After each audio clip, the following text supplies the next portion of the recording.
Hello अस्सलाम वालेकुम my YouTube family. कैसे हैं आप सब और क्या हाल चाल है। आज का थंबनेल देखकर तो आप सोच ही रहे होंगे कि आज का टॉपिक किस बात पर है। आज का टॉपिक है नमाज, इबादत और घर के काम, यानी कि हम अपने घर के कामों को और नमाज को कैसे बैलेंस करके रख सकते हैं।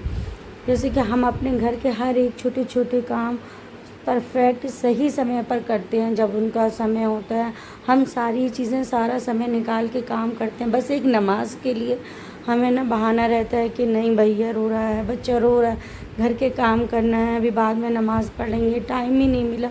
तो फिर हम ऐसा क्यों करते हैं, जबकि इबादत, अल्लाह की इबादत हमारे साथ क्या जाएगी, नमाज ही तो जाएगी ना, है ना। हम अपने शौहर के लिए, अपने बच्चों के लिए, अपने लिए खाने के लिए, पीने के लिए, बच्चे के खाने के लिए, लंच के लिए, शौहर के लिए, हर चीज़ के लिए हम वक्त निकाल लेते, लेकिन नमाज के लिए हमारे पास वक्त ही नहीं होता।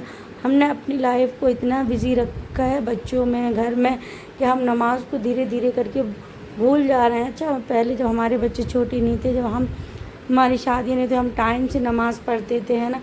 अब जब बच्चे हो गए हैं तो क्या हम इतने बिज़ी हो गए हैं बच्चों के लिए समय पर नमाज के लिए वक्त नहीं निकाल पा रहे हैं। तो आज का टॉपिक है हमारा कि हम अपने घर को और अपनी इबादत को कैसे बैलेंस करके रखते हैं। तो हाँ, जब आपको मालूम है जो इंसान नमाज नहीं पढ़ता है तो क्या होता है, अल्लाह उस शख्स से नाराज़ रहता है, उससे अल्लाह ताला सजदों की तौफीक छीन लेता है। जिस घर में नमाज नहीं पढ़ी जाती है उस शख्स से अल्लाह ताला बहुत ज़्यादा नाराज़ होता है। जब आपका मन नमाज़ पढ़ने के लिए नहीं हुआ करे ना, कोई और काम करने के लिए जा रही हो, नमाज का वक्त जा रहा है, तो आप हमेशा अपने ख़्याल में, दिमाग में ये ख़्याल आया करिए, कहीं हमारा रब हमसे नाराज़ तो नहीं है, इसलिए हम नमाज़ नहीं पढ़ पा रहे हैं। हम सारे काम तो परफेक्ट समय पे कर रहे हैं, पर नमाज क्यों नहीं पढ़ पा रहे हैं। क्या हमारा रब हमसे नाराज़ है? नहीं, हमें सबसे पहले नमाज़ पढ़ना चाहिए, बाद में हम दूसरा काम करेंगे। इसलिए नमाज को सबसे पहले आप रखें। हाँ, भैया रोता है, हम काम करते हैं, बच्चे रो रहे हैं तो हम किसी और को पकड़ा देते, जरा लेना थोड़ा सा ये काम कर ले। तो क्या हम नमाज के लिए नहीं पकड़ा सकते बच्चे को, किसी दूसरे को, ज़रा लेना, हम नमाज पढ़ रहे हैं, है ना। अगर हम नमाज नहीं पढ़ेंगे, घर में कुरान की इबादत नहीं करेंगे, तो हमारे घरों में शैतान कब्ज़ा कर लेते, हमारे घर का सुकून और चैन करार सब चला जाता है। एक घर में मतलब बुरी जो वो होती है नकारात्मक शक्तियाँ, वो अपने घर में आ जाती हैं। इसलिए हमें नमाज को सबसे पहले रखना चाहिए, कुरान को सबसे पहले रखना चाहिए। सबसे पहले हमें क्या करना चाहिए, सब बच्चे सो रहे हों, स्कूल चले गए हों, तो हमें सबसे पहले अपने थोड़ा सा, हमें ज़्यादा नहीं पढ़ना है। हमें पता है कि बच्चे वाले परिवार में हम सबसे ज़्यादा नहीं हो पाता है, हमें ज़्यादा नहीं पढ़ना, सिर्फ 2 पेज पढ़ना है कुरान के, लेकिन डेली पढ़ना है। ये नहीं है कि आज पढ़ लिया कुरान, महीनों महीनों बंद रखी है, बस अपने घरों में देखने के लिए कुरान है। क्या हमारे घर में भाई कुरान रखी है और बस हमें पढ़ना ही नहीं है उसको? नहीं भाई, जब बच्चों को सुला दो, ना स्कूल पहुंचा दो, टाइम निकाल के 2-3 पेज पढ़ लो, कुछ नहीं है। जा नमाज बिठा के, नमाज का वक्त नहीं है अभी, लेकिन बच्चे सो रहे हैं, तो हमें क्या करना चाहिए, 10 मिनट, 20 मिनट, 15 मिनट, जितना भी हो, आप जाए नमाज बिछा कर अल्लाह से बातें किया करें, अल्लाह से बातें करें, अल्लाह के सामने हाथ फैलाकर अपने शौहर के लिए, अपने बच्चों के लिए, सबके लिए दुआएं किया करें। ऐसा नहीं है कि सिर्फ अपने लिए किया करें, अपने साथ साथ पूरी कुल कायनात के लिए भी दुआ किया करें। जो लोग ऐसा करते हैं तो अल्लाह ताला उनसे बहुत खुश होता है, उनकी दुआओं को कबूल करता है।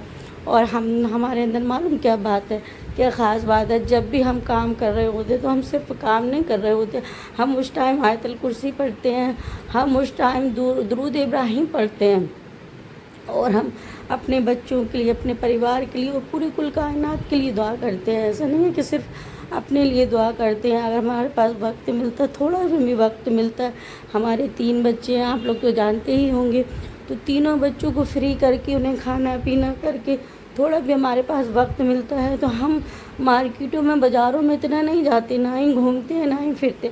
उस समय हम क्या करते हैं, जाए नमाज बिछा के अल्लाह से दुआ करते हैं, रोते हैं अल्लाह के सामने, अल्लाह को याद करते हैं। हम कहते हैं कि अल्लाह, आज पूरे दिन में जो भी हमसे गुनाह हुए हों, जो भी हमसे खताएँ हुई हैं हमारे परिवार में, उन सब को तू माफ़ फरमा, हमें गुनाहों से बचाए अल्लाह। क़यामत बहुत नज़दीक है परवरदिगार, تو ہم پر اپنا رحم و کرم بنا، ہمیں نیک راہ پر چلنے کی توفیق عطا فرما۔ آمین یا ارحم الراحمین۔ ہر دعا کے بعد آمین اور یا ارحم الراحمین ضرور کہا کریں، اس سے کیا دعا سیدھے اللہ تک جاتی ہے اور جلدی قبول ہوتی ہے۔ تو انشاءاللہ آپ لوگ سب لوگ اپنا یہ معمول بنائیں کہ ہمیں نماز ٹائم پر پڑھنی ہے، نماز کو قضا نہیں کرنی ہے۔ ہاں ہمارے پاس ٹائم نہیں ہے، کچھ بھی نہیں ہے، تو کم سے کم اتنا ٹائم نکال لیا کریں کہ آپ فرض نماز پڑھ لیا کریں۔ ویسے ساری نمازیں تو چھوٹی چھوٹی سی ہیں، صرف ایک ظہر کی اور ایک عشاء کی نماز بڑی ہے، تو آپ عشاء کی نماز تھوڑا لیٹ پڑھ لیا کریں، بچوں کو سلا کے سب کو سلا کے اچھے سے ٹائم نکال کے آرام سے جائے نماز میں بیٹھ کے اور سکون کے ساتھ میں اپنے اللہ نماز پڑھیں اور اللہ کو یاد کریں، اللہ سے باتیں کریں، اپنے اور اپنے پریوار کے لیے دعا کریں کہ اللہ ہمیں گناہوں سے بچا، نیکی کی راہ پہ چلنے کی توفیق عطا فرما، اور ہمیشہ ان لوگوں سے دور رہیں جو لوگ دوسروں کی برائیاں کرتی ہیں، دوسروں کے گھروں کے اپنے گھروں میں آ کے باتیں کرتی ہیں، چگلیاں کرتی ہیں، ان لوگوں سے ہمیشہ دور رہیں۔ اپنے آپ کو نماز، قرآن، اپنے بچے، اپنے شوہر اتنا بزی رکھیں کہ آپ کو وقت ہی نہیں ملے کہ دوسروں کی چگلیوں میں، دوسروں کی باتوں میں اپنے آپ کا ٹائم خراب کریں اور گناہوں میں جائیں۔ مجھے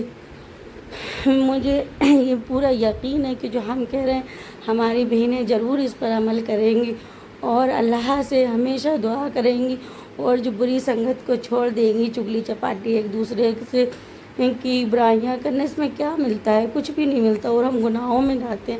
ہم جتنی نیکیاں نہیں کماتے ہیں اللہ تعالیٰ اتنے ہمارے حصے میں گناہ لکھ دیتا ہے۔ آپ کو پتہ ہے نا، غیبت کرنا، چگلی کرنا کتنا بڑا گناہ ہے۔ اس لیے آج جمعہ مبارک کا دن ہے، ہم لوگ یہ عہد کرتے ہیں، نیت کرتے ہیں کہ ہم اپنے بچوں کو نیک بنائیں گے، تعلیم دیں گے، انہیں اچھی تربیت دیں گے، اور ہم 5 وقت کے نمازی بنیں گے، اللہ کی عبادت کریں گے، اپنے آپ کو اپنے بچوں میں بزی رکھیں گے، نماز میں بزی رکھیں گے، قرآن میں بزی رکھیں گے، اور اپنے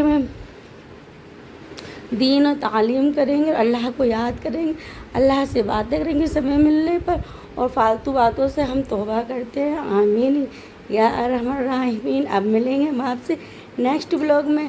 اللہ حافظ۔ اور ہاں، آپ کو آج کا بلاگ اچھا لگا تو لائک اینڈ سبسکرائب ضرور کریے گا۔ Thank you.